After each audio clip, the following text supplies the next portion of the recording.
Yo, I don't know why my YouTube recommended on the desktop is different from my phone, but like some of this shit I will never watch in my life. Anyways, Claviclur has hit rock bottom. Let's see what we're talking about. On Arby's. Jesus. No one told you to train. You just did. And when your workout ends... It's a tampon. Look, guys. It's a tampon. On the list of things that I've heard about... It's a tampon. Look, guys. I don't get this. What's the point of this clip? It's a tampon.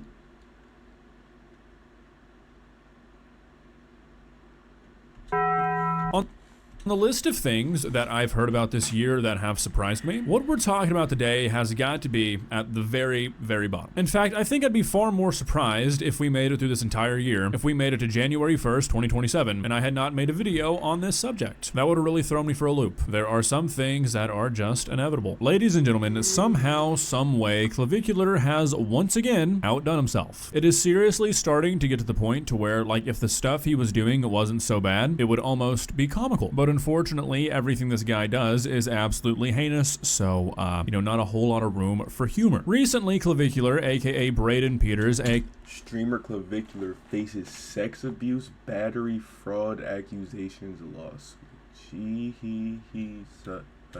aka the internet's favorite looks mac. Nigga, that was yesterday? Yo. Has been sued over allegations of sexual abuse of a minor, battery, fraud, and like essentially illegal plastic surgery. Yeah, this guy's really just speed running being the worst person on the internet right now. Now at this point, if you don't know who Claviclur is, honestly, I would just cut your losses. I'd like and subscribe real quick, and maybe go follow me on Instagram. Bro, who's really watching Claviclur, huh? The only time I ever see his content is other people talking about him. Like who's actually watching Claviclur? If I can hit 100K, and then just turn off this video, because nothing you're gonna learn is gonna improve your life in any meaningful way. If you've gone this far without learning who this guy is, call it a win. But if you're like me and you're a sucker for punishment, basically Claviclur is a looks maxer who's blown up over the last year. If you don't know what looks maxing is, handsome at any cost. Braden Peters, known as Claviclur, has emerged as a beacon. A group of narcissistic, status-obsessed young men. He wants to take his fixation with look maxing mainstream. Essentially, it's just trying to make yourself look as good as possible, with a lot of the popular looks maxers right now using illegal or ill-advised methods to try and achieve that, many of which we will be talking about. Bro, looks maxing, bro, like, looks maxing is gay. Self-improvement should be installed within every single man, if you understand what I'm trying to say. It's not the same thing. As we go through this lawsuit. But yeah, basically he is a looks maxer who's blown up.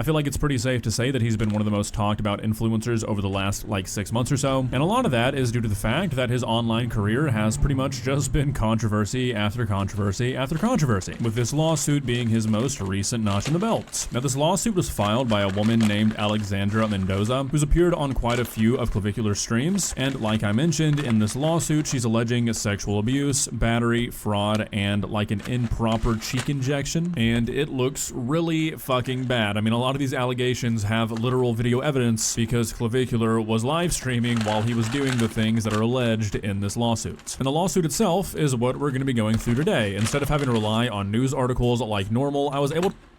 Yo, I just started eating Sonic recently, and fries be smacking. I ain't gonna lie. To find the actual dockets for this lawsuit so we can see exactly what it says, exactly what the allegations are, and just go through it claim by claim, because it looks really fucking bad. There's a lot of details, there's a lot of things that seem to be sort of irrefutable because, like I said, it's just on video, and I just don't see this ending too well for old Claviclur. But there's a lot to go through. There's like 11 pages of stuff, so let's not waste any more time. Let's begin. Please subscribe. Okay, so like I said, this lawsuit was filed by a woman named Alexandra Mendoza, and she's suing Braden Eric Peters, aka Claviclur. It says this is an action for damages in excess of $50,000, exclusive of interest, costs, and attorney's fees, which basically just means that they're seeking at least $50,000 worth of damages. I'm sure it's going to be more, and that number does not include what they're having to spend just to make this lawsuit happen. Now, perhaps the most important part of this lawsuit is the second point of the introduction, which states that Alexandra Mendoza, at the time of the events described below, was a minor, which obviously makes this all a lot worse for Claviclur. Now, the next page is pretty much just describing who Claviclur is, talking about how he's a looks maxer, saying about how he's bragged about his use of illegal substances, including meth, says that he's bragged about, quote, slay maxing, which means sex with women he meets through his fame, says that he's admitted that he oftentimes creates online content so he can be pursuing one-night stands, and how he refers to his one-night stands as a pump and dump.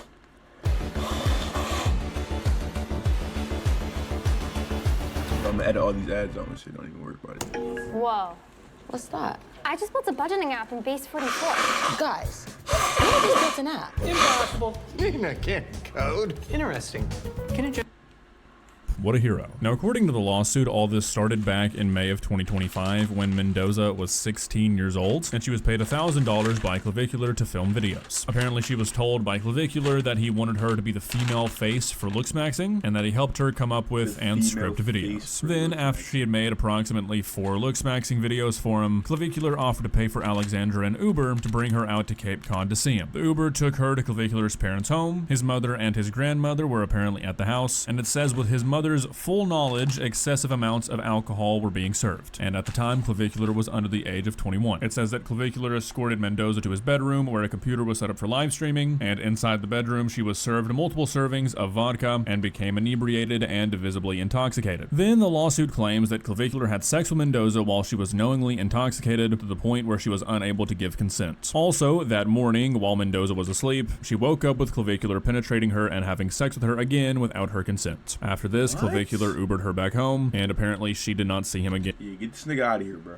For 6 months, which is obviously an extremely serious claim and is probably the worst thing that's detailed in this lawsuit. What follows is details of that cheek injection I was talking about, which, I mean, you can literally watch this happen. Like, this whole cheek injection thing is probably one of the clips that helped Claviclur blow up. Like, I feel like this was a pretty popular clip for like a week. But basically, if you didn't see it, the lawsuit says that in November of 2025, Mendoza went out with a group of her friends in Miami, and they ran into Claviclur. They started talking. Apparently more talks of him helping her online presence were had, and she ended up going back to Delray Beach with Claviclur. According to the lawsuit, upon arriving to their destination, Claviclur tried to kiss and seduce Mendoza, which she rejected. He kept telling her about how he could help her with her online presence, and he took her to a bedroom where he began to live stream on Kick. He then proceeded to inject Aqualix into her cheeks in order to help her, quote, looks max. Now, if you don't know what Aqualix is, it's like an injectable fat dissolver, essentially, and it's an unregulated, non-FDA approved drug. The lawsuit claims that during the session, Claviclur stated or implied that he was acting with medical authority, including by referring to himself as a doctor or otherwise holding himself out as qualified to perform the injection. It then lists off a bunch of facts, like the FDA has warned that fat dissolving injections are not FDA approved and can be harmful. Claviclur was not a physician. Claviclur was not licensed to practice medicine in Florida. Claviclur was not authorized to inject the plaintiff with any drug, medication, chemical, or fat dissolving substance. He never notified Mendoza that he was not authorized or licensed to perform injections. She did not provide legally valid consent for Claviclur to inject her. Neither did her parent or legal guardian. Nevertheless, Claviclur still injected her multiple times. The lawsuit also claims that during the video, Claviclur stated or suggested that meth had been added to the injection mixture, and after the first injection, Mendoza appeared drugged on camera, and that she believes she may have been injected with meth or another undisclosed substance. Now, according to the lawsuit, after this, Claviclur and Alexandra saw each other a handful of other times, including including instances where Claviclur apparently paid bouncers to let in the underaged Mendoza into bars and purchased alcoholic drinks for her. Then in early 2026, Mendoza signed a contract paying her $15,000 a month as a social media promoter for an online trading platform. However, apparently around this time, Claviclur began a campaign to discredit Mendoza, and this resulted in Mendoza losing her sponsorships. Now, the next few and final pages of the lawsuit are pretty much just reasserting the claims, specifically the one about the cheek injection, because that honestly seems to be the main focus of this lawsuit, which I'm gonna assume is probably because it's like the easiest one to prove. You know, it's on camera, it's filmed, but it talks about how the cheek injection constitutes an act of battery, how it caused emotional suffering and damages, and how him not disclosing certain facts about the injection was an act of fraud. Now, in this lawsuit, they're demanding a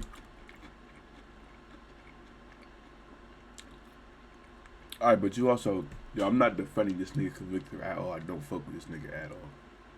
But you sat there and let bro put a needle in your face.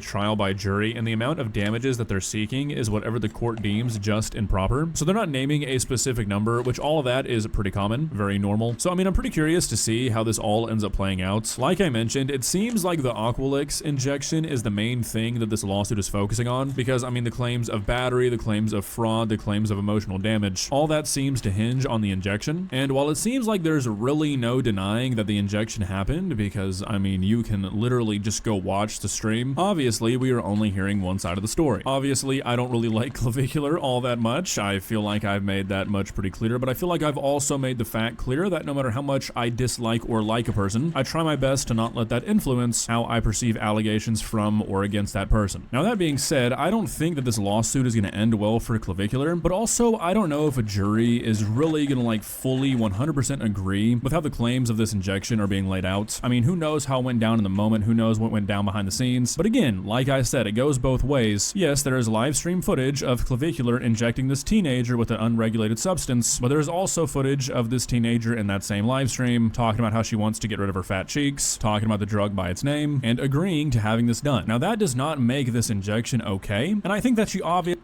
Oh, yeah, but she... Come on, bro. Yo, if you want to get fat, reduce from your face, go for a run. Run. Go sweat, bro. still taking has needles and all type of injections and shit, bro. Go to the gym and eat better. Feel me? a lot of legal ground to stand on, but I don't really like the way that the lawsuit frames this as like one... And yes, I know I'm eating Sonic. This food is terrible for you, I know that. Bitch ass nigga. Giant deception. Like, it goes into detail about how Claviclur was not medically licensed and how this was done without parental consent. No shit. Like, this is really my main and only complaint with this lawsuit. This idea that a 17-year-old thought that a... Wait, she's...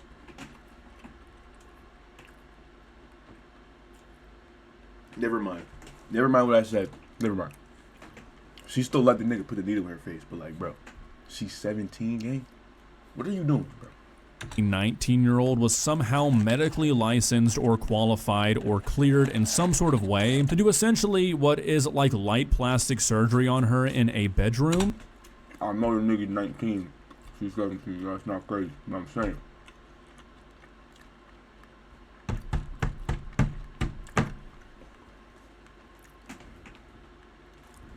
I can't buy into that. I'm sorry. And I think that the way the lawyers chose to frame all that is really going to end up hurting the perception of this lawsuit, because I think everything else is very solid. But again, this idea that she was like deceived into thinking that Claviclur was a doctor, I mean, come on. I have no doubt that a lot of the other claims of deception and fraud are 100% true, and that Alexandra truly was deceived. But when it comes to this, I've got to push back a little bit. I cannot buy a 17-year-old thinking that a 19-year-old was actually licensed or qualified to do something like this. Like, a main point of the fraud allegations is that Claviclur failed to provide the material fact to Alexandra that he was not a licensed healthcare provider. Like, are we serious? Really? Claviclur needed to say that? He needed to provide the fact that as a 19-year-old full-time kick streamer, he had not completed medical school? Like, that just seems like we're kind of pushing this to a place where it doesn't really belong, and I think that's...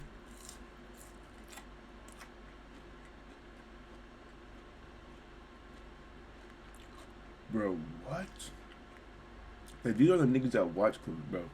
Race Moggs, all the other hoes, can she pop a nip?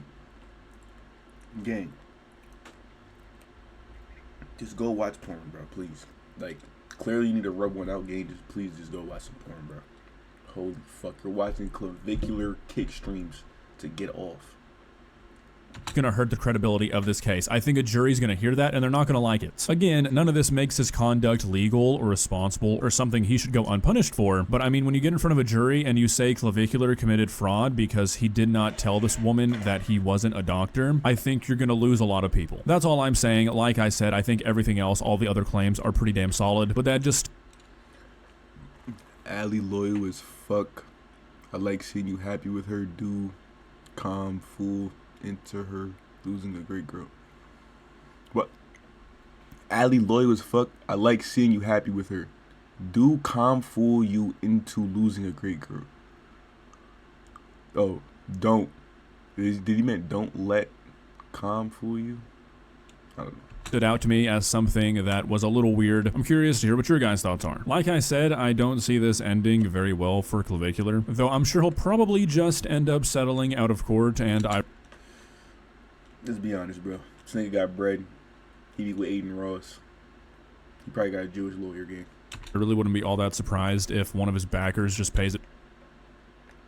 Now you can speak about the pregnant market, so right hand if it's real.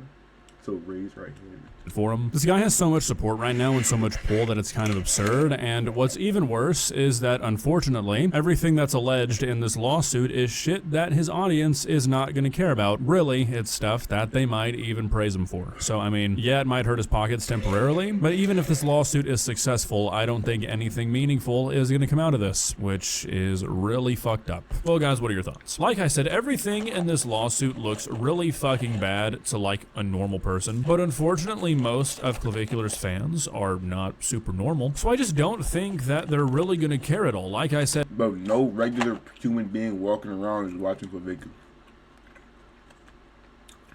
No, like no regular person with common sense is walking Claviclur, gang. Like, think of like incel, social reject, lame niggas. Like, that's who's watching Claviclur, bro. that I think they're probably gonna end up praising him for half of this And DL. shit, if not just all of it. If he does settle out of court, I feel like there's a good chance that it won't even end up coming out of his pocket. So I mean, other than like the victim getting some compensation, I don't think this lawsuit is gonna do anything. Like, I don't think this lawsuit is gonna be like the final straw for anybody. I don't think anybody was like holding out for Claviclur and are gonna hear this and be like, what? This guy was willing to commit a crime against a woman? I'm out. Like, I feel like everybody's sort of already made their mind up on the guy. He's done plenty for the average person to form an opinion. So unfortunately, I just don't think this is gonna affect him in any real way. What a great world we are living in. See ya. So big you're the weirdo. You watch that nigga, you're even weirder. And gay. Nothing wrong with being gay, but at least be open about it.